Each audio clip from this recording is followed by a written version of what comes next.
Let me let me hit record before I forget. Okay, check out this song, guys, and then we'll get this thing going.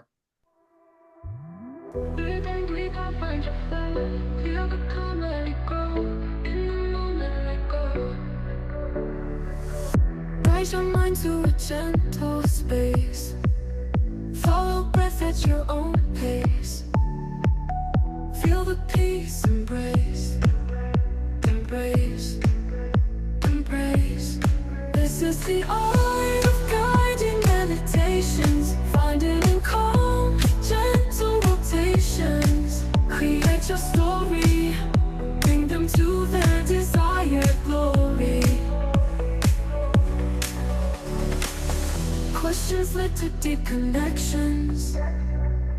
Guide the mind, quiet reflections. Feel the inner introspections. This is the art of guiding meditations. Find it in calm, gentle rotations. Create your story, bring them to their desired glory. Questions led to deep connections. Guide the mind, quiet reflections. Feel the inner introspections. This is the art of guiding meditations. Find it in calm, gentle rotations. Create your story, bring them to their desired glory. Oh, I love it. I love it. I love it. All right. Woohoo! It's it's so funny because I mean you guys probably don't understand. There's a lot of hidden secrets in that song. Like connect your story to bring someone to their highest glory. And this is the art of guiding meditations. It actually makes me emotional every time I hear the song. I'm not really sure why. I think it's just such a kind act that this person did, but to hear it in a song form. So I teach people how to connect to their storyline, and that becomes an internal script on how to guide meditations, unscripted meditations or breathwork sessions. So connect your story to bring people to their highest glory. You know what I mean? It's giving the power back to the people, which is something I teach. So there's a lot of people that haven't gone through the art of guiding meditations, my program, they wouldn't really know or understand, but people like yourself that have, Karina, did you hear and notice the hidden like words that align with what you learned in the course? Right, and it's funny, it's from AI. I know, right? I know. Yeah. Yeah. And I'm Oh, so I'm so disconnected with AI that when he made it for me, I was just like, "What? What? You can do that?" I had no idea. I didn't even know. Didn't even know. So, anyway, guys, welcome to another episode of Facilitator Stories. Okay, this is exciting. I have Carrina here, and she's going to be sharing her story of becoming a facilitator. So, Carrina, why don't we start off by letting people know how long have you been facilitating and what do you facilitate? I've been facilitating, I would say, for the past 3 years, on and off. And what I facilitate is a sound healing journey plus guided meditation from Soma Breath Very cool. Very cool. And you said for how long? for 3 years. 3 years. So, I mean, fill us in. What has that 3 years been like? Has it been easy? Has it been tough? Like, give us a little bit of an insight of what it's been like for the last 3 years becoming a facilitator. I would say it's like a roller coaster. Yeah. And and at the same time, it's how I interpreted it at the end of the day, you know? I remember at the beginning, the first few event that I was advertising to my database, I was like sending them email after email for like a whole month. And at the end, there was like only a few people show up. And I would say that was the most challenging part, is to really get yourself out there, get yourself known, build trust with people where they will come back and bring their friends. So I would say building part of it was like the most challenging part, just like everything else at the beginning. And it takes time and it takes dedication. And when you don't get the result that you want, the challenging thing is you have to get back up and do it all over again. Right, right. Guys, anyone tuning Yeah, in as well and listening to this, because we're live. The reason that I do these podcasts live is to is to show raw authenticity. I think being yourself, being honest, being authentic is one of the missing links in a journey as a facilitator. We're always trying to mimic our teachers, our guides, our mentors. And as much as this can work in your journey of becoming a facilitator, there will come a point where you just don't feel like you're being yourself, and you can then that imposter syndrome can start to creep in, and it's really difficult to keep moving forward. Dust yourself off when one person shows up to a session and keep moving forward when you have that weight you're carrying, that little subconscious voice in the back that's like, what am I doing? So that's why we do this live, is because we're not preparing for this. There wasn't, we're not going to do any edits or anything like that. It's raw. Facilitator Stories is just raw, on the spot. That's why we do it live. So anybody tuning in and watching this live, I want you guys to also comment and to get involved in this. Can you guys relate to that part in your journey as a facilitator of going and showing up and guiding a session and having no one show up, or having one person show up and then having to repeat that over and over, trying to trust that eventually you're going to build a ripple effect. You're going to create a ripple effect that more people are going to show up. And it's not because of you, it's just a part of the journey. It takes time to build rapport with people. Can you guys, any of you, relate to this? Throw it in the comments. Okay. So, Karina, tell me what inspired you to become a facilitator, to get into this health and wellness industry? yeah. So I've been a besides being a facilitator, I've been a energy worker, massage therapist for the past 25 years. And I would say maybe close to about year to 2020, I got into a car accident. And it wasn't just like a car accident where two party exchange numbers and they walk away, say, let's deal with the insurance company. That was a car accident where my car was completely total. And the ambulance arrived at the scene. I was taken to the hospital. And long story short, I was really fortunate that I survived from that accident, and and consider the damage. I had a fractured thumb, and being a massage therapist for the past so many years, and besides that, I've been working since I was like 14 years old. With a single mother coming to a United States with siblings, so I knew if I want something, I gotta work. So I started working when I was 14 years old, and all of a sudden, with a fractured thumb, not able to work, I was dealing with a lot of my internal stuff was coming Yeah. up, and not only that, besides that, I asked myself, why did I'm here still. It was a very close call, and the message came. It's like I need to spread more peace, and I have to spread the breath work and peace, and on this planet my mission is not complete. Yeah. So after that experience, I got even busier to really go out there and share the knowledge of breath work, how it regulates the nervous system, allow people to find a peace within. Man, it's really wild. I noticed this between a lot of people that, I mean, I hate to say this, but sometimes it takes like a horrific traumatic event, a near death experience that really inspires us or pushes us to step into the holistic, industry and to help guide and share these gifts with other people. Like my mother passed away unexpectedly. And then a year after that, I got arrested for a DUI. And in the state that I was living, that's like a federal offense, a big time. I can't leave the country, can't do anything. And I was in the midst of trying to move to Thailand to change my life.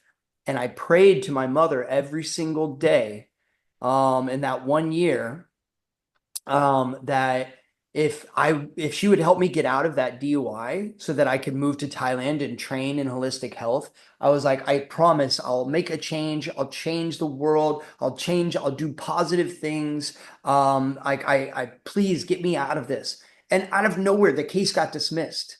There wasn't enough proof that I was actually drunk while driving. So the case ends up getting dismissed, and I'm on a flight 2 weeks later to Thailand, one-way flight to train in holistic health. So it took like a death in the family, and then me almost, spending jail time, prison time. It took those two events for me to get into the holistic field. And like your situation is a traumatic event. I just want anyone listening in on this to know that you don't have to wait for a life or death experience or a traumatic event to happen to follow your dream, to follow your purpose of sharing or facilitating. So, which leads me into the next question. Like, what is your big vision? What inspires you to you have this traumatic event and you really start getting into, facilitation, but what was the why behind it? What is your big why? Why do you facilitate and do what you do now? I want to bring more peace and vitality to this planet. And we often think about, oh, let's have world peace. But we can't have world peace when we cannot find a place within ourselves that is peaceful. Mm, So that's what inspired me to really guide people, show them, hey, if we quiet enough, if we take some time for ourselves, we each of us have a place within ourselves that we could get clarity, we could rest our soul, we could be peaceful, which is the beginning of enjoying life it's about. Because mm, imagine if it constantly inside is like chaotic, right? Our mind is always spinning, dealing with stress. Is that really life? You right. know? And so I think having the place within ourselves to begin with that is peaceful, that is calm, we could find clarity, joy and happiness. That's the beginning. So that's what inspired me to keep going. Wow. Now, okay, we're gonna get into some more challenge. I'm gonna challenge you a little bit, all right? So we're gonna have a little bit more fun with this now. If it was as easy as you to just tell me to have peace within, find the peace within, Steve, don't you think the whole world would be a different place? If we could just, especially as facilitators, what I have found is the majority of facilitation in any field is done by the teacher telling the participants what to do. Feel the love, open up your heart, ground to earth, connect with the peace within, let go of fear. I'm sorry. If you could just tell me to let go of fucking fear and it was that easy, then like, come on. Like, I wouldn't be dealing with this stuff. And I personally believe it's a life without fear is no life. It's just how we have a relationship with fear. Does it debilitate us or does it inspire and motivate us? So it's not about getting rid of fear. It's about changing your relationship with fear, which is something that is a bit of a solo journey. You have to figure that out for yourself, just like peace within. It's not as easy as you just telling me to feel peace or have peace. It doesn't work like that. Now, do you have any tips? Do you have any guidance that might help people find peace within? Yeah, I think first you need to speak the language. You need to speak like what pain points are they experiencing. So by not having peace within, like perhaps they can't sleep at night, perhaps they can make good decision at work. They get cranky all the time around people, around family members, right? So I would ask, like, are you experiencing that? Hmm. And if you are, would you like to experience something different? Hmm. And at the same time, I also understand that I could only help the people who could resonate with my with me, with my Hmm. message, with my help. There's some people who is like, you know what? No, thank you. I'm Right. fine over here, and I have to accept that. So the only thing I can do is to offer my most authentic self and be the best I can be, and see who comes. Right. This is a really interesting topic.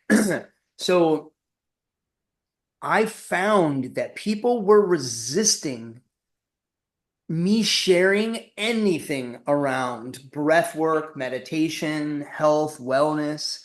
If I shared with anybody about anything holistic, it was like I forgot to shower for a week. They were just like trying to get away from me, and I could never figure out why. And they would always say, "Oh, Steve's drank the Kool-Aid," because I would approach these conversations with, ancient verbiage, like Sanskrit, or more of a spiritual approach. And when they repelled, I thought, okay, maybe it's just too woo-woo for them. So I approached it from a more of a scientific background or a scientific approach. And I thought maybe they would be more receptive to that type of information. Same thing happened. They repelled away from me. And I'm like, what in the world is going on? And that's when I figured out, and I want to know your thoughts on this, Carrina, and anyone else that's listening in, if you guys have dealt with this before. Like when you're trying to share these gifts or give people solutions, do you find that they're just like it's almost like they go running? Have you ever experienced that when you go to share something, a knowledge or a gift, that people are not receptive, they don't want to hear it, they resist it? Yes, and I like in my experience, the best advice I can give is when somebody asks for it. Right. So if they don't ask anything, nothing that I can share, they could listen. Now, why do you think that is? Uh, like if I'm not full, if I'm full, you offer me food, I don't want food. Yeah. Maybe they're not ready. Maybe the language, maybe the energy. I don't know. Maybe it just they don't want it. I have a theory on this. Who knows if it's true, but I'm I have a strong belief that it is, just because I've tried it out so many times. If I go to someone and I start giving them solutions to better their sleep, to help them with stress or anxiety. Man, I got this tool. Breath work is going to change your life. You need to do breath work. You need to extend your exhalation. If you want to deal with stress and have good sleep and lots of energy, you really want to focus on extending your exhalation, and then all of this stuff. I just start giving them all these tools and all this advice. Well, if you think about it, what am I actually doing by approaching it that way? What do you You're think? forcing. You're forcing. Yeah, and what I'm doing is I'm threatening their life choices. I'm basically telling them that they're stressed, they're not good enough, they're doing something wrong, and I'm better than them. That's what I figured out. I'm just sharing gifts and tools to help better them, but they didn't ask for it. So because I'm giving that information without them asking to receive it, I'm now questioning subconsciously. They don't realize this, but I am questioning their life choices and basically insinuating that they're not doing something well and I am. So that's what I found that they repelled from. So once I changed this approach and I would go to whatever, I'm at a grocery store, I'm at a pub, or I'm at an event or a park, and I get to talking to this person. And I would ask them, so what is it that you like to do? What are your passions? Oh, I don't know. I don't really do a whole lot. Okay, I'm gathering information. Oh, okay. Well, what do you do with all of your time? Oh, I work. I'm an accountant. And now I'm getting more data. Oh, wow. I bet that's long hours, crunching numbers, boss breathing down your throat. Is it a tough working industry? And they're like, "Oh yeah, man, lots of coffee, tons of stress." Oh, there it is. Ah, so, I tell you what, I've been in that situation myself, and I found that it was really difficult to get good sleep, and so I never felt rejuvenated and energized. Can you relate to that at all? And they're like, "Oh man, big time." Well, I found this tool that helps me turn off stress and go to sleep very quickly, and I'm happy to share it with you if you'd like. And that person's like, "Oh my God, I would love that." So do you see how I'm not threatening? I'm only asking them questions to allow more information for me to gather information to then find my doorway where either I can insert an option that could help them or they specifically ask, "Man, if you have a tool or a way to help me with this, I would love that if you're willing to share it." And I'd be like, "Oh yeah, absolutely." So do you see the difference in that approach, Carrina? Yeah, by asking. Yeah. You invoking the thought process rather than telling them everything you know. Right. Right. Well, and do you think this same applies for facilitating a meditation or a breathwork session? Well, now that I went through your program, we say yes, but before I would say I'm not sure. Right? It's crazy, right? So a lot of the times we're approaching meditations or breathwork sessions or yoga classes, whatever, in the same way. We're telling people what to do. And in that approach, we can feel as a participant that we are not good enough. We're not doing things well. And are you inspired to do things or to better yourself when you're carrying a weight of not feeling like you're good enough? It's really hard Me to no. feel motivated, right? Yeah. When you guide somebody to figure it out, to have that aha moment, to choose, define what they want, how they want to feel, what actions they want to take. That's empowering, right? I think besides empowering is all the also more long lasting result for them because they figure out themselves.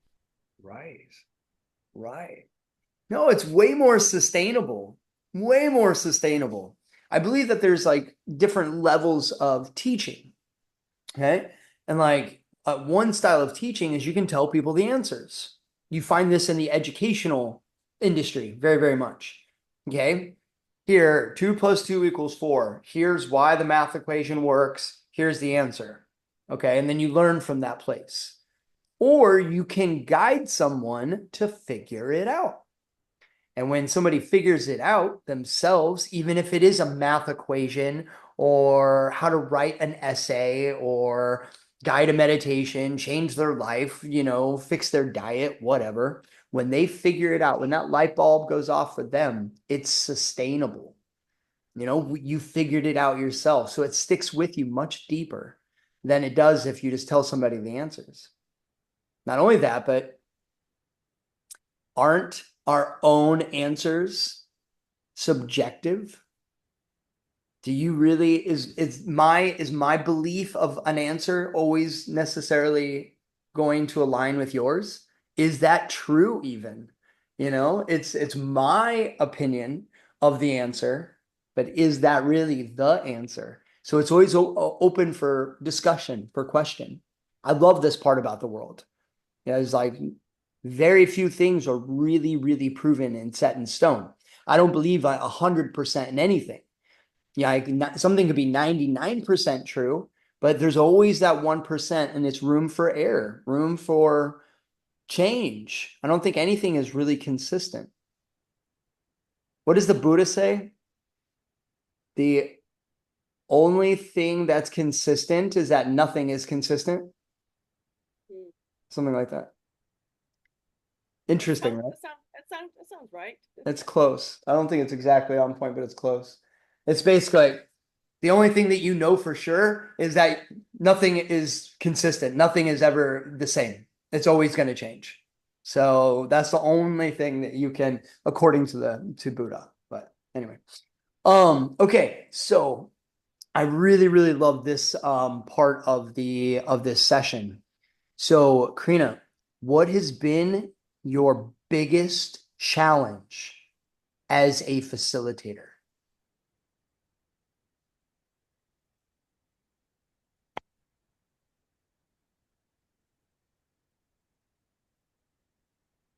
I always question, am I delivering, is my delivery good enough? Is my meditation good enough? But what's behind is a lot of times in life, it's not what we're doing, it's how we're being and the energy we're exerting along the way. How do you navigate through this? And can anyone relate to this? I think this is so strong in facilitators, whether you're a new facilitator, an advanced, it doesn't matter. I think every single person goes through this voice, this soft little subtle or very loud voice. I'm not good enough.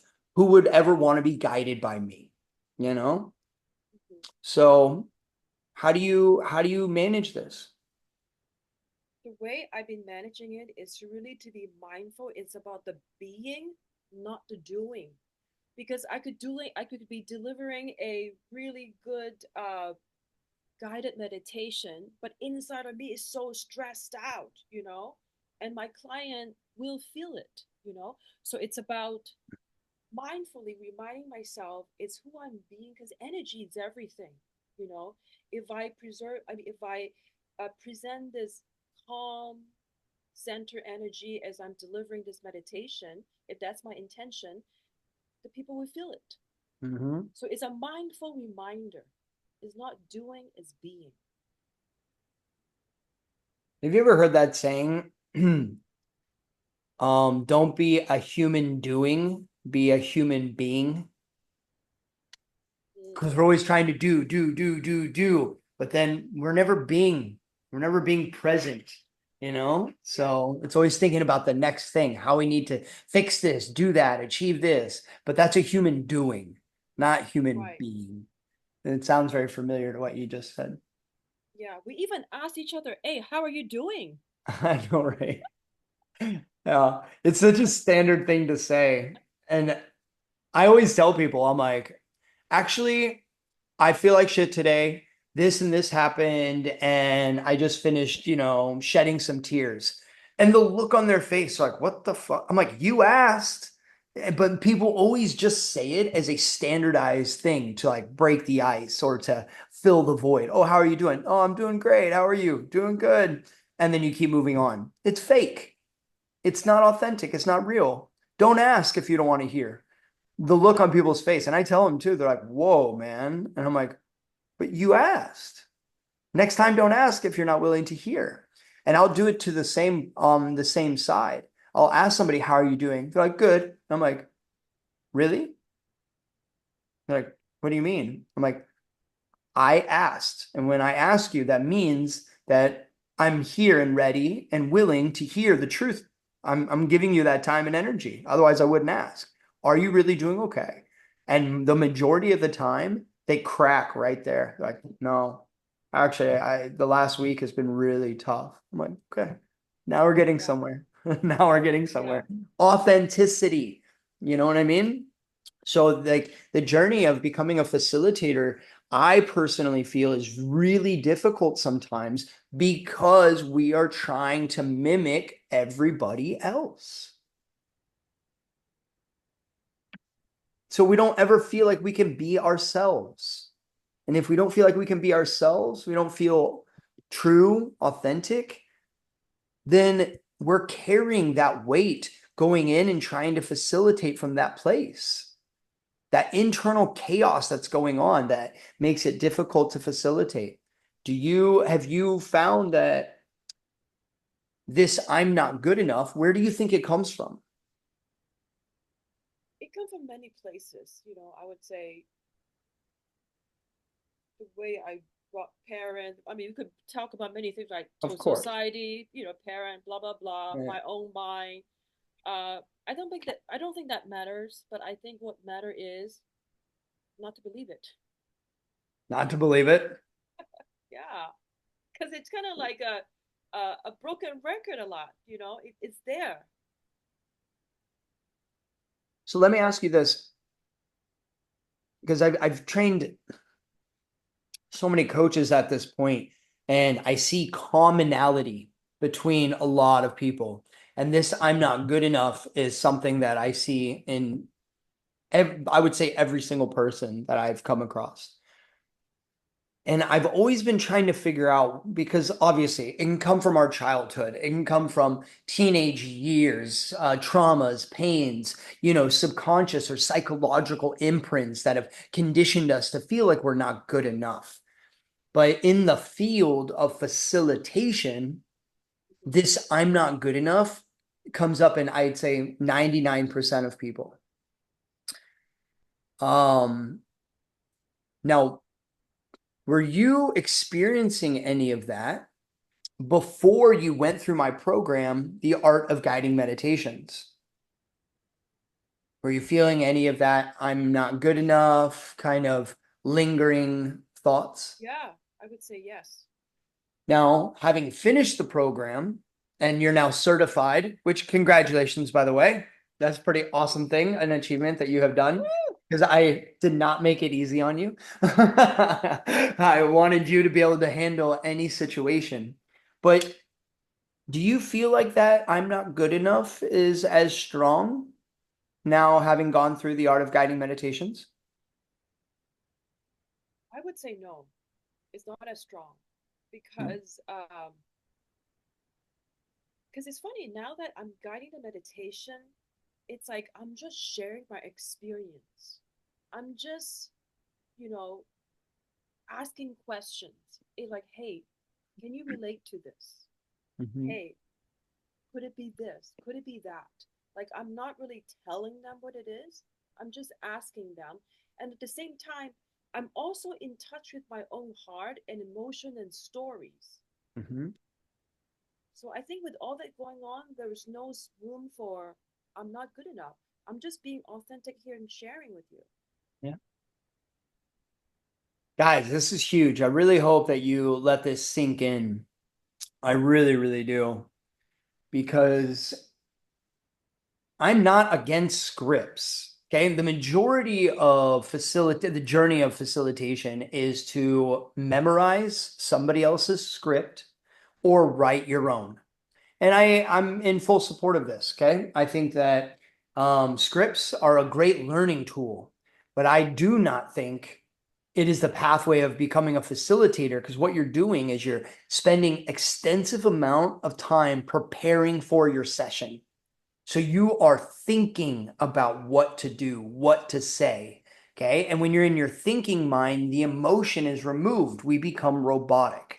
Okay. And when we're trying to mimic somebody else or memorize their script or even write our own script, we are not being authentic to ourselves. We're not letting our own personality shine through. So it's much easier to let that imposter syndrome or I'm not good enough creep in when we're following somebody else's path, somebody else's shoes. We're not wearing our shoes, we're wearing somebody else's. And so when you find that level of authenticity and you connect with your own experiences as an internal script, I call it's a storyline. You connect with a storyline. And that storyline is a past moment or experience that you have been through, and you use that as an internal navigation tool. Then you have emotion connected with those experiences. And because, like you said, you're not telling people what to do, but you're guiding them to figure it out through questions, giving them suggestions from your storyline, then you become yourself. Your own personality comes through, and you're not carrying the weight of their life transformation on your shoulders, because it's not your job to transform their lives. As a facilitator, we're guides to give people opportunities to shift their mindset, to change their life, to realize things, to visualize and create their future, their reality. But when and how they do it is up to them. So alleviating that pressure and being able to step into your power as an individual and know that that is more than enough, it really helps that confidence come through to be able to guide sessions. Would you agree? I would say confidence, authenticity, emotion, feeling hearts definitely comes through. Yeah. And my own healing. Yeah. Yeah. Yeah. It's fascinating how guiding others can be healing for yourself. So interesting. So interesting. I've been getting a lot of this lately. People coming to me and saying that they've healed parts of themselves, whether physical, emotional, psychological, just by guiding sessions using past moments and experiences that they've had themselves. Why do you think that is? Because it's really interesting. It's all about energy flow, right? So if we have certain trauma, past experience that impacted us, right? It's like stuck energy in the body. Mhm. But now you're actually saying it loud, guiding yourself at the same time as this experience. So you're allowing things to flow. When there's flow, there's healing. Mm, I like that. When there's flow, there's healing. That's cool. That's cool. Now, have you ever had an embarrassing moment? Like, have you made a huge mistake or something just ridiculous happened at one of your sessions that maybe you needed healing from? Can you share one of your most embarrassing moments as a facilitator or in a facilitation? Um, I The most embarrassing moment was the audio didn't work. I don't know if that's embarrassing. It's like I had to doing the script and doing the counting and like everything all at once. So I was somewhat scrambled at the time when I was Right. delivering. Right. You know, that was I would say the worst experience I ever had in a guided facilitation journey. Was it hard to come back from that one? Did it really hit hard to make you want to give up? No, it was not that bad. Yeah. Yeah. Yeah. So one of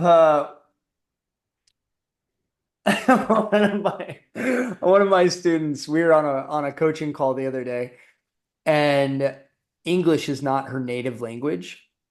Hmm. And so she gets the word, actually, I think she's Dutch, if I'm not mistaken. And so she gets the word ship and shit mixed up. So she told me she was guiding a session for this corporate company, and she kept accidentally saying, feel the shit. Feel the shit. Not, or it was, she was meant to say shift, but she kept saying shit. And she was like, Steven, it was so embarrassing. And I couldn't help it. She couldn't stop saying it because they use their F's and T's differently than in English. So she was like, oh my God, she was so embarrassed. It was so funny though. Oh. I'm like, I doubt anyone knew, but I thought it was pretty funny. Pretty funny. Now, share with us, it's not only about the struggles and the challenges. Guys, Yeah. this podcast is about letting you know that we're all human. We all have mistakes. And if we can support each other through this journey, because the reason why you're a facilitator is because you want to make a difference in the world. You have a passion or a realization of purpose that you want to do this. So it's important that we support each other. This is not a competition, okay? There's millions and millions, billions of people in the world. Trust me, there, even though it can seem like a saturated market of facilitators, trust me, there isn't, we're not even close to having enough facilitators to really help support, humanity and the people living on this planet. But so it's not only about the challenges, but it's about the successes. Let's celebrate our wins, even if they might be small. So, Karina, do you mind sharing with us one of your biggest highlights, one of your biggest moments of success in your career as a facilitator? I would say in one of the event, um, one of the my client who's a mother brought her son to this sound healing breathwork event. And when the son arrived, I can see like he didn't want to be there, because you just the energy that I was reading, right? So he sat down, we went through the whole thing. And at the end of the journey, I say, well, who would love to share about that experience? And he raised his hand, like really like excitingly. I was like, whoa, what a dramatic shift. And a little bit background about him that is he's dealing with a lot of depression, ADHD, anxiety, a lot of stress that he wasn't a happy uh, person. And at the end, what he shared was, I didn't know peace on earth is possible until now. Wow. That was his share. Wow. That's And monumental. How did that feel for you? I was like, wow, this was like fuel for me to keep going, you know? Hmm. Like I mentioned earlier, there's many times you have few people show up, you still have to dust yourself up and go again and next event, and promote and with excitement and everything. But things like that, I really keep it in my pocket as fuel, Yeah. you know. And because it was the first time in his life, and he was like, I would say maybe in his 20s, the first time in his life, he said, I didn't know peace on earth is possible until now. Wow. And after that, they had a ticket to go to the Elton John concert. So the mom told me in advance, we have to leave early, and I said, okay, that's okay. But at the end, he didn't want to leave. He kept on wanting to stay. The mom said, let's go. We're late to this concert. Sorry, Elton. Not important. I'm in peace right now. That's right. I can listen to Rocket Man later. Right now, I'm in my zen. That's really cool. Those moments are so special. Yeah. So special. What is there any advice or tips that you would give aspiring facilitators that maybe are thinking about becoming a facilitator or are beginning their journey as a facilitator? Any tips or Yeah, I would say it deep in your heart, in your soul, and you feel that that is the right thing to do, that's what you want to do, you feel a pull that you need to do this, go for it. Because if you're in alignment, the divine or universe or higher power, whatever you believe, will support you. It will bring you the right people, the right opportunity. And yes, you might still hit a little few bumps along the way, but if that's what you meant to do, you will succeed as long as you don't give up, keep going, and do your best and learn and keep fine tuning yourself. You will succeed. Hmm, beautiful, beautiful. Well, and you've been going through this journey. Well, here, before I go into that, what is your current situation now? And what are you trying to achieve by the end of the year? Um, my current situation is I have one sound breath event coming up that it's in a month that I'm promoting at a Mhm. new studio with this is somewhat exciting because before when I met with the yoga studio owner, she said, our clientele is not so much like spiritual, you know, so there's a fine line there. She Yeah. said it out loud to me, right? So and it makes me want to like see, oh, okay, good, because a lot of times we think, oh, breath work, sound healing. Often you find it from a yoga studio. People are spiritual. They meditate, they chant, they do all that stuff, right? But this work is actually for people who are not spiritual as well.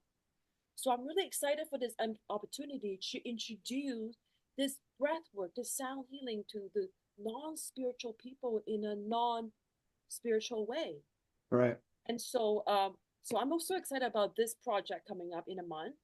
And I would say by the end of the year, I want to bring it to companies. I Hmm. want to bring it to companies where the employees, like I have also have customer, they work with tech companies, and almost most of the time when they talk about work, it's never really a happy share. Right. And you could just imagine the environment that they have to go in and day out. So I really want to bring it to companies and continue to share this work. What I remember you sharing with me on one of our previous coaching calls together, that you're looking to make a full transition to doing the sound healing and breathwork facilitation more full time. Yeah, Yeah. and let go of my one-on-one practice, Hmm. because one-on-one is great. I love that, making a difference, and people love that individual attention. But there is a cap, there's a limit with this one-on-one way of service. So Yeah. if I could really do a more group, more people all at once, I could make a bigger impact and be smarter with my time. Absolutely. And especially using the art of guiding meditations, that approach. This is really cool because you're giving the power back to the people. So a lot of times when we're following scripts, we're doing the same session over and over and over again. But using the art of guiding meditations, you have limitless amounts of themes, approaches, storylines that you can guide. So you're never going to run out of fresh sessions.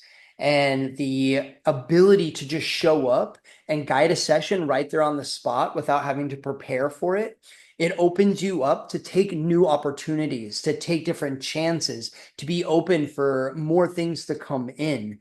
So, yeah, I really think you talk about making a bigger impact. Well, not telling people what to do and guiding them to figure it out is going to be a massive impact, but then focusing on those group settings with a series of participants. This is what I call becoming the architect of guiding sessions. Because you could have 100 people all following your guidance, but going on their own unique individual journey because you're guiding them to take their own journey and their own path. So you talk about making a bigger impact with groups. Well, you combine the art of guiding meditations, which you choose your own journey and you define what it is that you want because it's more sustainable when you have that aha moment, when you realize it for yourself. It's empowering and it's more sustainable, but you're doing it for a larger group of people. So I find this combination of unscripted sessions that are more authentic and doing it in a group setting where everyone's choosing their own journey. I think this really increases the reach and the impact that you can make. So just to kind of hop on board with what you're saying. I think it's a beautiful thing. And I can feel your passion and excitement to make as big of an impact as possible. Do you have like, okay, so Karina's gonna guide us through a session, okay? But before she does, I have one or two more questions I would love for you to share, for me to ask and for you to share. Like, what is your big like vision? Like what would be like your end all vision? Is it having your own retreat space up in the mountains in Costa Rica and or is it like what is your big end goal? Do you have one? Uh, my big vision is, well, so far my big vision is having sound healing and breathwork event where it's like a lot of people come, not just like right now a few people, right? A lot of people know about my offer.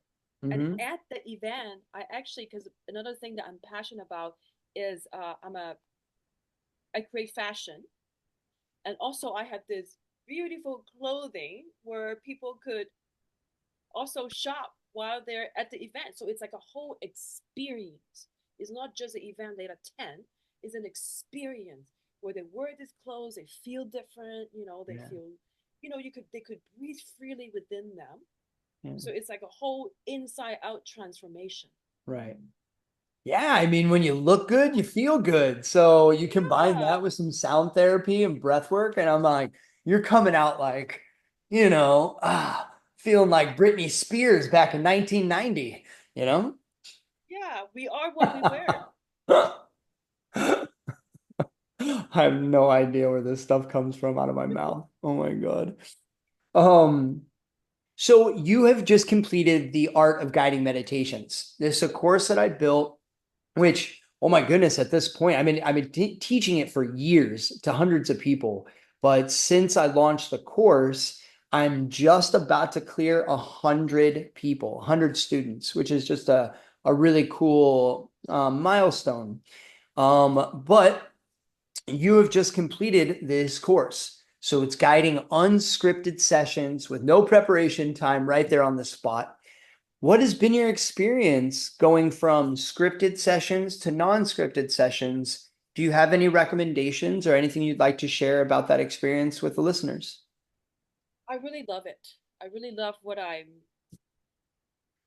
offering because you know how advanced AI is now and how everything is technology, what connect you and I is a heart, you know. If I talk to you from my head, there's a disconnection.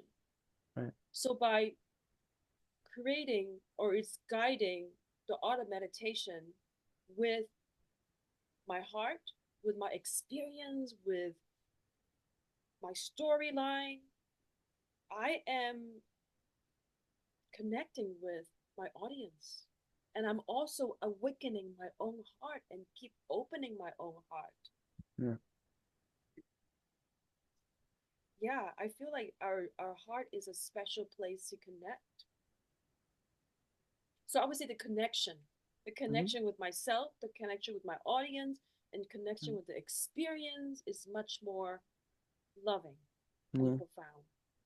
Mm. Do you find it easier to facilitate sessions not using a script and just using what you've learned in the art of guiding meditations? Has it made your facilitation easier and more impactful? I would say impactful, yes. Easier, because I'm still quite new at this. I'm still like trying to get this wheel going, Mm-hmm. but it's definitely I'm enjoying the journey. Yeah. Well, just to let you guys know, I mean, we've known each other for years now, right? Yeah, you were my instructor from Soma. Yeah, yeah. So for many years, I was master trainer for Soma Breath. So I trained people going through that course for years, like 5 or 6 years, something like that. I recently had to step away because the art of guiding meditations has really it requires my full attention now. So I'm sad because like you guys are all like family to me, you know. But it was time to spread the wings. Anyway, I have worked with Carrina for many years, and it's been a pleasure to work with you in the art of guiding meditations because I mean, the amount of growth that I've seen in you from the time we met inside of Soma to the where you're at now, it's like night and day. I mean, literally, I'm putting her on the spot having her guide sessions where I'm choosing the theme, or she's guiding a session on how she feels in that moment right there on the spot with no script, no preparation time. And I mean, the transmissions that are coming through for you and what you're sharing and how you're guiding is just absolutely phenomenal. And it makes me really inspired and to keep doing what I'm doing even because it just shows that like if you stay focused, if you keep showing up with your heart and you don't give up and you just keep on going, then you will achieve and reach heights that you just never could imagine. And I get to witness and watch that happen with you. And it's been a pleasure to be a part of your journey at all. And I just sometimes when we're going through these journeys ourselves, it can be easy to overlook or oversee some of the achievements or milestones in which we achieve or overcome. And I think it's important, just as a community, to shed light on those things. And I think that you have made some huge achievements and you have really gotten through some milestones. And I just want to take a second to recognize you and all of your growth and the incredible things that you're doing, not only for yourself, but for your community and the world. Yeah, cool. Do you have any last words, tips, pieces of advice for instructors before you dive in and guide us through a session? Uh, I think this advice you gave me is to have fun along the way. You know, because we often think, oh, we have to achieve this, do that. But if fun is missing, it won't be long lasting. Very true. Very true. So, guys, don't forget to have fun. Okay? Fun is important. Importante. Fun is importante, even if you're facilitating. Okay, so the cool part about facilitator stories is that at the end of the session, the special guest will will facilitate. They'll guide a session depending on whatever kind of modality that they facilitate. So I believe Karina is going to guide us through a short little breathwork session. But I want you guys to know that this is free flow. There's no script. There's no hours and hours of preparation time.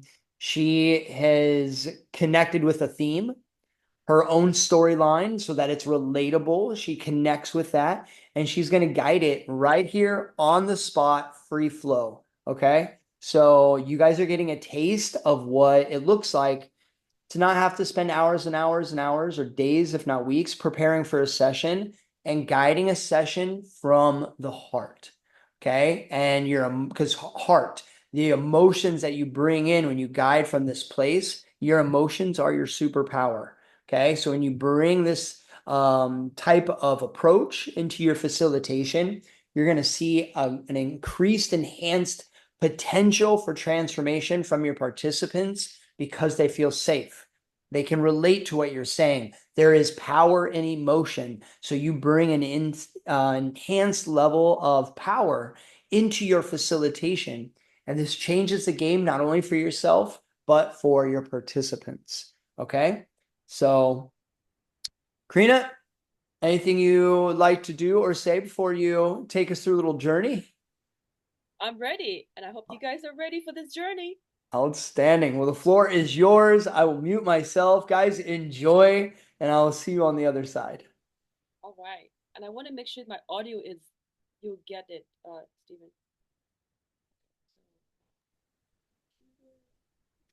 Share.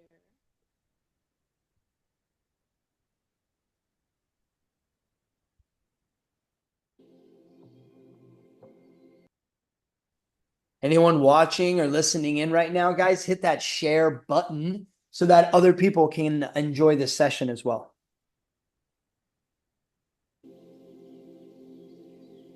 Can you hear Stephen? Yep. Perfect. All right. So close your eyes softly and begin to turn your attention inward by focusing on your breathing.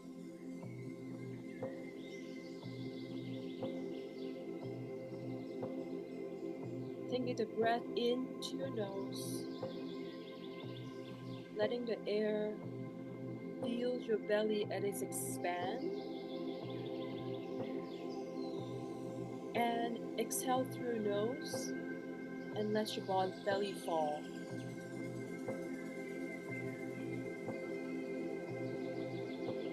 breathe in slowly, consistently, and deeply.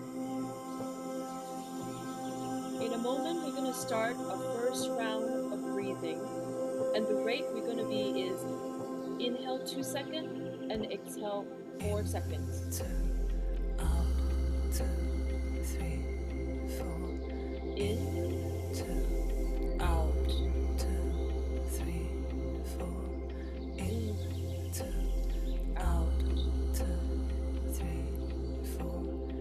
Focusing on your breathing slowly, deeply, and consistently.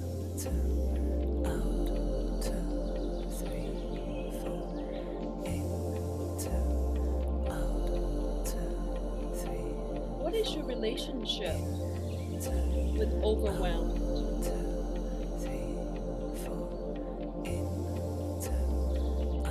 When was the last time you feel overwhelmed and stressed in your life?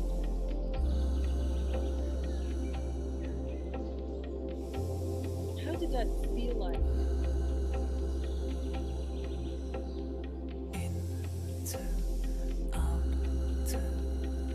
What was the feeling in your body? Were you feeling tension, aches and pain, heaviness?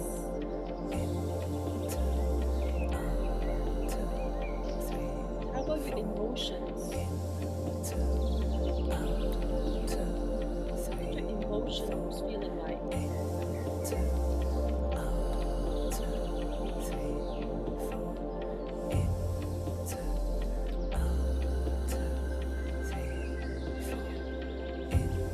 How about the overall feeling of overwhelmed?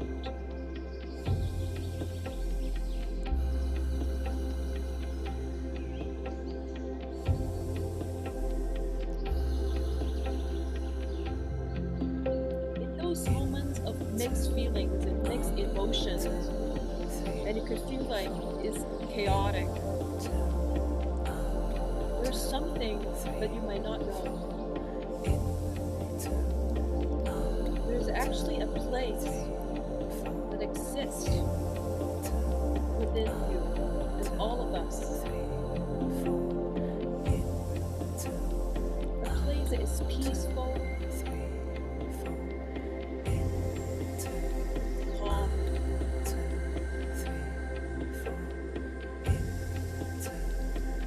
it's a place where you can find clarity.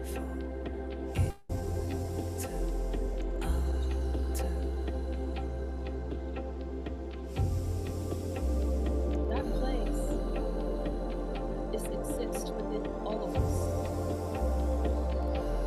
We have access to that.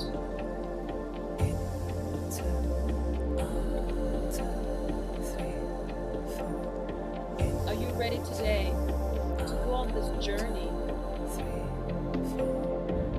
to discover that for yourself? And how it would be like, how different would it be for your life if you have access to that anytime you want?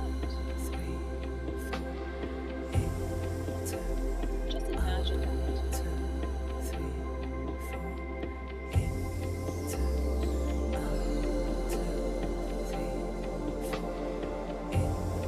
What would that feel like?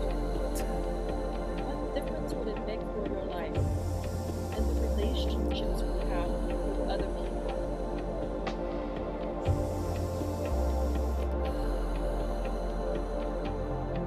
In a moment, we're going to enter our first breath hold.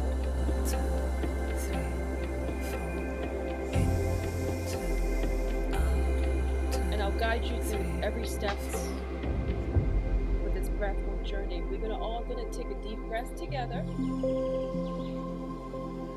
we're going to take an exhalation. And we're going to hold.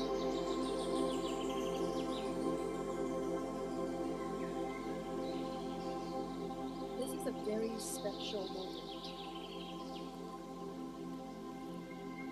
It's a moment of peace and calm. It's a moment of just you and yourself.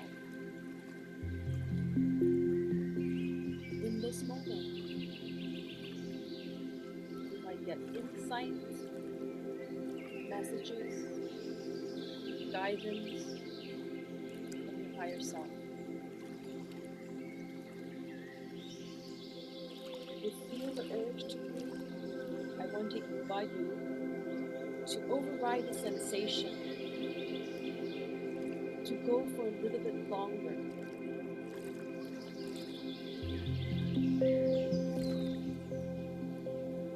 Because growth is always on the other side of our comfort zone. If you really cannot hold any longer, we're going to take a breath in, and we're going to hold at the top. Imagine something that you want to manifest right now. Hold that feeling. Does that you already have it? And we're going to exhale and shoot this intention up straight to the sky.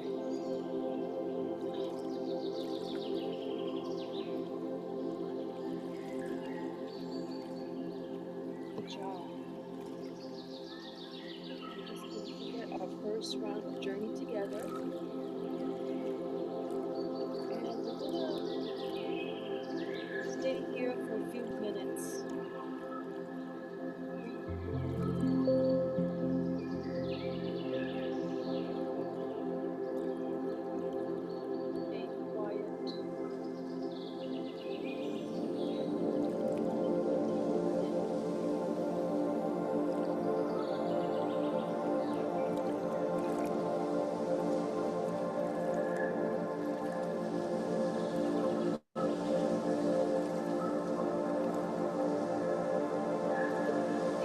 Grateful for this gift that you're giving to yourself right now.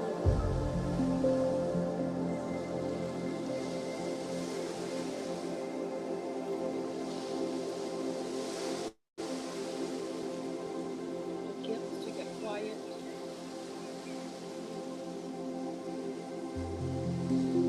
to get centered,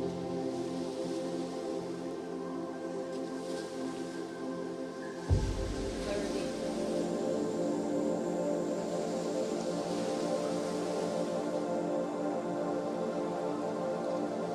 Great way to take care of yourself. Soon we're going to be starting our next round of breath work. Again, we're going to be breathing 2 seconds in and 4 seconds out. In, 2, out, 2, 3, 4. In, 2, out, 2, 3, 4. In, 2, out, 2, 3, 4. In, 2, out, 2, so what is holding you back? in,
want you to push yourself a little bit further. Let's override that sensation together.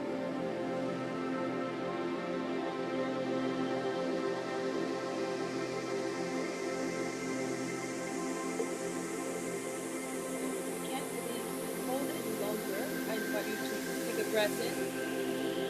We'll hold here.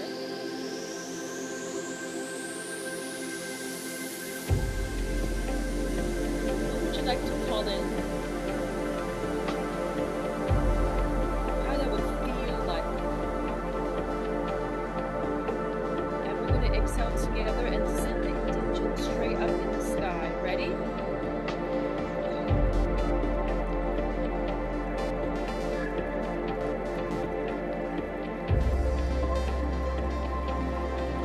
Great job. Second round. Let's breathe normally here for a few minutes.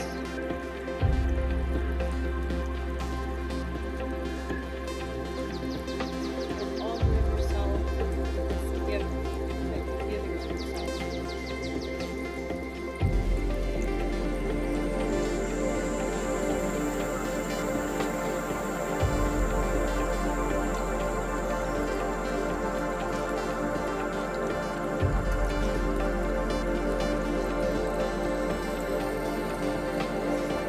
Self-care, self-love.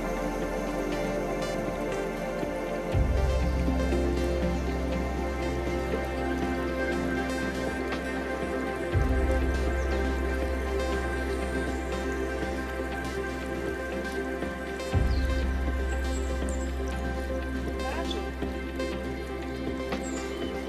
the inner Sam is within you. What would that feel like?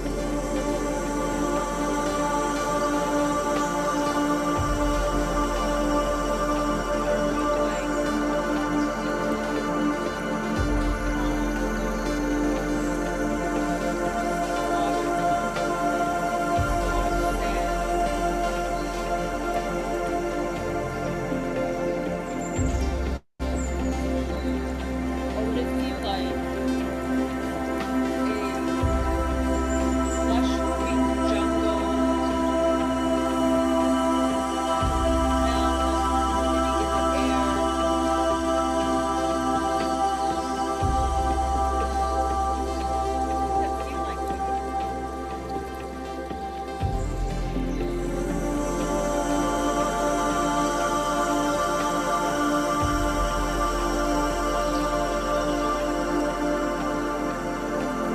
How safe would you feel within that place?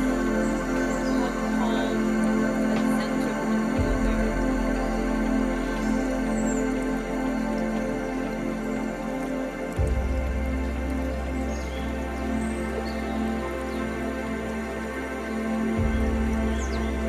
What if that place is already within you? You have to keep that place anytime.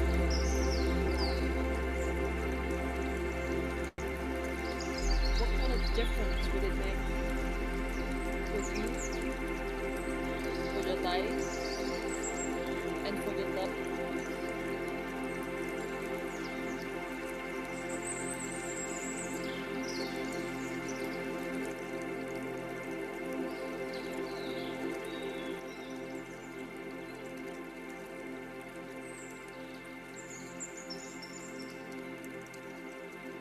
We're gonna take a few final breaths here together into your nose, letting the air expand your belly, and exhale through your nose and feel your belly fall.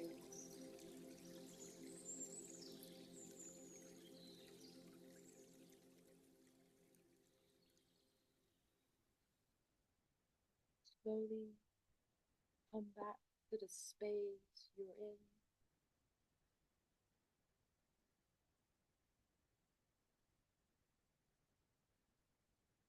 Welcome back.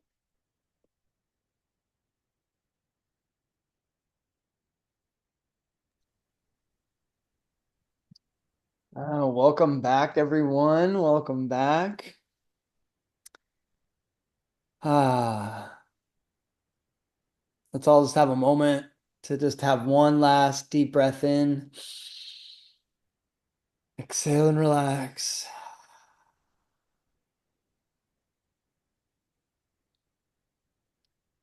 I just want to take a moment to thank you for being here, for going through the process of the art of guiding meditations, for helping people with their stress, anxiety, and this passion to help, bring peace within, help people to find that peace within. So thank you so much for being here and sharing your story.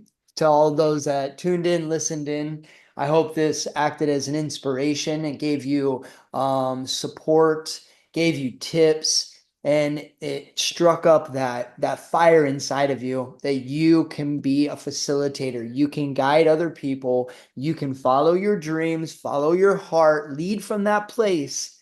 You can make a difference in the world. So thank you so much, Carrina, for being here. Thanks for having me today, Stephen. I really enjoyed this program. And I would say if you resonate with what I shared today and with Stephen share, go for it. It's one of the best investment I've made in this career so far. Well, thank you so much. Yeah, guys, if you have any interest at all, make sure you go to breathewithsteve.com and check out the Art of Guiding Meditations. I will also be linking Carrina's website and her Instagram, Facebook in this post, as well as in the comments on YouTube. You'll be able to get access to the recording on YouTube. And is there anywhere that people can find you? Is there anything that you'd like to, what's the easiest way for people to get in touch with you? I would say Instagram and Facebook so far. Well, I'm in the process of creating my lead magnet. Yeah. Yeah, so far Instagram and Facebook is good. Any questions, guy? I'm here for you. Outstanding. If you guys are looking for a coach or anyone that you want to help guide you, then please reach out to Karina. She's an amazing coach, amazing facilitator, and I will tag all those links so that you guys connect with her and stay in touch. All right. So from my All heart to right. yours, much love, everyone. Karina, thank you again. You're amazing. And guys, remember, breathe smarter, not harder. And I'll see you guys on the next episode. Bye, everyone. Bye. Much love.